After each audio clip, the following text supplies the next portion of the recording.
우리가 이 땅에 태어나 이제 인생을 살다 보면 점점 우리의 몸의 신체의 기능들은 떨어지게 될 것입니다.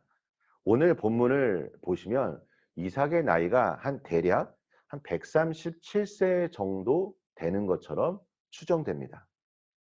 그래서 성경이 말하기를 오늘 1절 말씀을 보시면 이삭이 나이가 많아 눈이 어두워 잘 보지 못하더니라고 말합니다. 그런데 이 다른 성경 본문과는 다른 성경의 인물들과는 달리 이삭에게만 나타나는 표현들이 있습니다. 2절 말씀을 한번 보십시오. 이삭이 이르되 내가 이제 늙어 어느 날 죽을는지 알지 못하니입니다. 우리가 언뜻 이 본문을 지금 읽을 때는 뭐 이상한 점을 발견할 수 없을 것입니다. 죽음을 아는 사람이 누가 있겠습니까? 내가 언제 죽을지. 우리는 한치 앞을 내다볼 수 없는 연약한 존재이기 때문입니다. 그런데 오늘 이 성경이 왜 이와 같이 이렇게 표현하였는지 제가 좀 말씀드리려고 합니다. 먼저 아마 이삭은 자신의 형이었던 이스마엘이 창세기 25장에 보면 137세의 죽음을 맞이하게 됩니다. 그래서 아마 자신 또한 형의 죽음을 바라보며 삶에 대해 진지하게 생각했을 것입니다. 근데 많은 성경의 주석가들이 오늘 이 이삭이 말한 내용을 어떻게 해석하냐면 육신의 눈이 어두워진 것뿐만 아니라 이삭의 영적인 눈 또한 어두워졌음을 말해주고 있습니다. 왜냐하면 이 말씀 이후에 이삭에게 일어나는 사건 때문입니다. 성경의 많은 인물들이 노년 혹은 죽음이 다가오기 전에 그들이 했던 행동이 무엇이냐면 자신의 자녀 후대를 위하여 축복의 기도를 합니다. 뭐 야곱, 모세, 여호수아, 뭐 다윗 등이 그러합니다. 근데 이삭의 아들이었던 야곱은 비록 노안으로 인해 눈이 어두웠으나 창세기 49장 33절에 보면 자신이 죽을 때를 알고 요셉의 아이들과 자신의 12아들을 모아놓고 축복한 후에 침상에 누워 죽음을 맞이하게 됩니다. 그러니까 어떤 말씀이냐면 많은 인물들은 우리가 죽음을 알 수는 없지만 죽음이 언제 지금 나에게 가장 가까이 다가오는지를 알고 후대를 위하여 기도한 다음에 곧이어 얼마 안 있다가 죽음을 맞이합니다. 그런데 이삭은 지금 나이가 한 137세 정도였는데 언제 죽음을 맞이하냐면 180세에 죽음을 맞이합니다.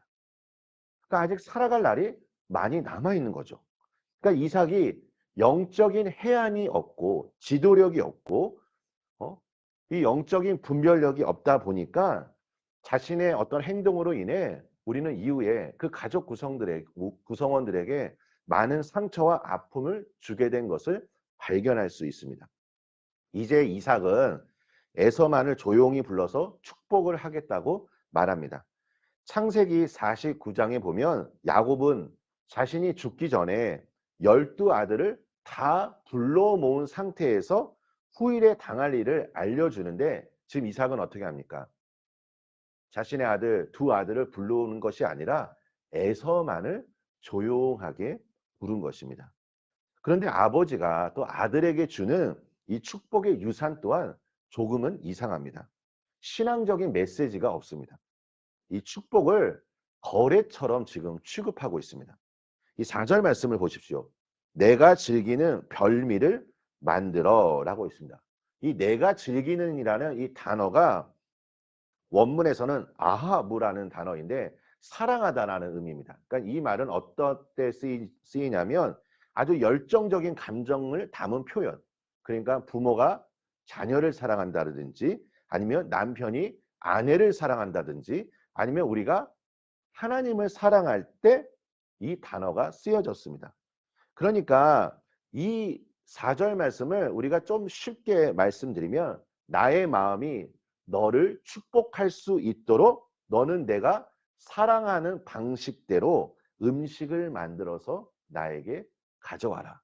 근데 여기 이 별미라는 것이 마트암이라는 단어인데 성경에서 매우 드물게 사용되어졌습니다. 그런데 잠언 23장 3절과 6절에 이 단어가 나오는데 이 단어는 피해야 하는 위험한 음식으로 소개되고 있습니다. 잠언에서는 음식을 탐하지 말라고 이야기합니다. 그러니까 우리가 뭐 음식을 좋아할 수 있죠. 내가 좋아하는 음식을 만들어라고 말할 수 있습니다. 근데 이 내가 좋아하는 이 별미라는 것을 통해 알 수 있는 것은 이삭이 얼마나 음식을 좋아했는지 음식 사랑이 유별났음을 말해주는 것입니다. 그러니까 이삭은 이 축복에 대해서 하나님의 뜻이 아닌 자기 입의 뜻을 따라가고 있었던 것입니다. 한마디로 영적인 눈이 멀어진 것이죠. 저는 오늘 이 본문 말씀을 통해서 제가 사역을 할 때 우리 성도님들을 위해 기도할 때마다 이런 마음으로 참 기도해야겠다라는 생각들을 많이 합니다. 우리 성도님들도 저와 마찬가지로 이렇게 동일하게 적용했으면 좋겠습니다. 그것은 무엇이냐면 제가 생각하는 뜻이 아니라 하나님의 뜻이 지금 어디에 있는지 성도님들 각 한 사람 한 사람을 향한 하나님의 놀라운 사명이 무엇인지를 알고 그 뜻이 이루어질 수 있도록 기도하는 것이 매우 중요하다는 것입니다. 우리 자녀들을 위해서 바라는 소망들이 있을 것입니다. 나의 생각을 놓고 기도하는 것도 뭐 중요하겠지만 가장 먼저 우선시 되어야 할 것이 무엇일까요? 하나님, 내 자녀를 향한, 내 형제를 향한, 내가 기도하고 있는 영혼들을 향한 하나님의 뜻이 무엇입니까? 하나님의 그 뜻을 우리가 알고 그 영혼을 위해 우리가 예수님의 이름으로 중보하며 축복하는 것이 우리가 영적으로 올바르게 우리가 이것을 해석하고 적용할 수 있는 거라 생각합니다. 사랑하는 성도 여러분, 이제 이후에 리브가를 통해서 이 사건이 어떻게 진행되는지 우리는 잘 알 것입니다. 비밀스럽게 진행하려고 했던 이삭의 계획은 오히려 자신이 비밀스럽게 속임을 당하게 됩니다. 사랑하는 성도 여러분, 하나님께서 정하신 뜻이 있습니다. 우리가 이 정하신 뜻을 분명히 알고 뜻 안에서 순종하는 것이 우리의 삶이 형통하게 되는 것임을 믿으시길 예수님의 이름으로 축원합니다. 오늘도 기도하실 때 내 심령 가운데 성령께서 많은 것들을 가르쳐 주시고 또 인도하여 주시고 하늘의 지혜로 함께하여 주시기를 예수님의 이름으로 축원합니다. 우리 함께 기도하겠습니다. 하나님 아버지 감사합니다. 아버지 하나님, 오늘 이 본문 말씀을 통해 우리에게 원하시는 하나님의 뜻이 무엇인지를 발견하기를 원합니다. 주님, 오늘 이 시간 이 자리 가운데 우리 한 분 한 분을 축복하며 기도합니다. 하나님의 뜻이 무엇인지를 우리가 발견하길 원합니다. 한 분 한 분을 향한 하나님의 그 놀라운 사명이 무엇인지를 알길 원합니다. 하나님의 뜻 안에서 모든 것들을 이루어 주시고 우리 성도님들의 삶을 통하여 하나님의 나라가 확장되게 하여 주시고 하나님의 놀라운 영광이 세상 속에 선포되게 하여 주시옵소서. 아버지 하나님, 오늘 우리 성도님들 한 분 한 분이 주님이 주시는 이 말씀의 감동을 따라 세상으로 나아갈 때 승리할 수 있도록 함께하여 주시고 우리 성도님들의 삶이 머무는 자리마다 놀라운 평강과 하나님이 주시는 그 은총으로 충만하게 임하게 하여 주시옵소서. 예수님의 이름으로 기도합니다.